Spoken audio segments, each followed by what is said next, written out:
Lihat kepemimpinan Mas Pram dan Bang Dul dengan seluruh rekam jejak kepemimpinan politiknya maupun sejak awal dideklarasikan menjadi calon gubernur dan wakil gubernur Jakarta, ini kan sudah menunjukkan suatu cara pandang politik yang otentik, bahwa Jakarta itu harus diselesaikan dengan cara melihat betul problem Jakarta, lalu mencarikan solusi berdasarkan situasi dan karakteristik Jakarta sebagai daerah tersendiri.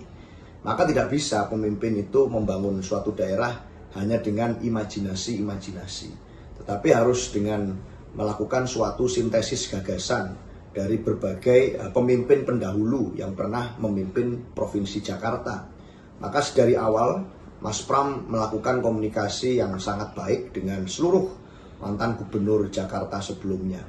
Kita melihat dari Pak Foke, dari kemudian Pak Basuki Cahayapurnama, dari Bang Yos, Pak Sutioso, lalu juga dengan keluarga Pak Ali Sadikin, termasuk juga kemudian dengan berbagai komponen tokoh masyarakat yang ada di Jakarta, itu dilakukan suatu komunikasi.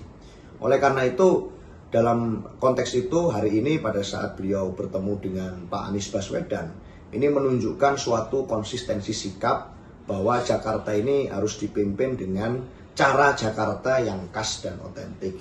Ada persoalan-persoalan urban di sana, ada persoalan-persoalan yang sehari-hari dirasakan oleh masyarakat, maka penyelesaian masalahnya pun harus membumi dan dapat dirasakan secara langsung, secara sehari-hari.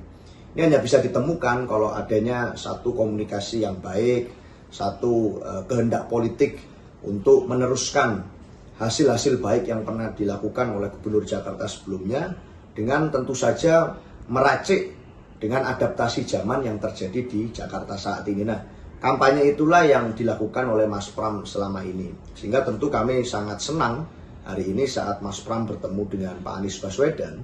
Artinya ini ada satu kesinambungan pembangunan Jakarta yang tidak meninggalkan siapapun. Semua kelompok yang ada di Jakarta ini dapat bersama-sama diajak terlibat membangun Jakarta dan mencari solusi yang terbaik untuk Jakarta yang statusnya sudah nanti tidak akan lagi menjadi ibu kota. Maka harus dicarikan solusi yang terbaik. Nah, sikap dan gestur politik ini saya rasa adalah suatu sikap politik yang sejauh ini mendapat apresiasi yang cukup positif dari masyarakat Jakarta.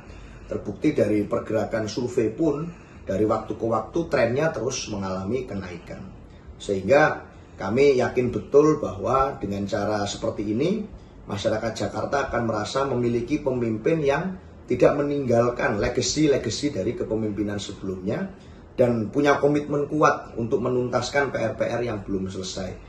Ini adalah suatu pekerjaan yang biasa dilakukan Mas Pram sebagai orkestrator kebijakan publik, sebagai birokrat dan sebagai politisi senior yang punya berbagai pengalaman politik untuk menuntaskan persoalan-persoalan khususnya di daerah-daerah yang memiliki kerumitan-kerumitan tertentu, dan Jakarta saya rasa menunjukkan suatu pergerakan yang positif bagi pola kepemimpinan yang ditunjukkan oleh Mas Pram.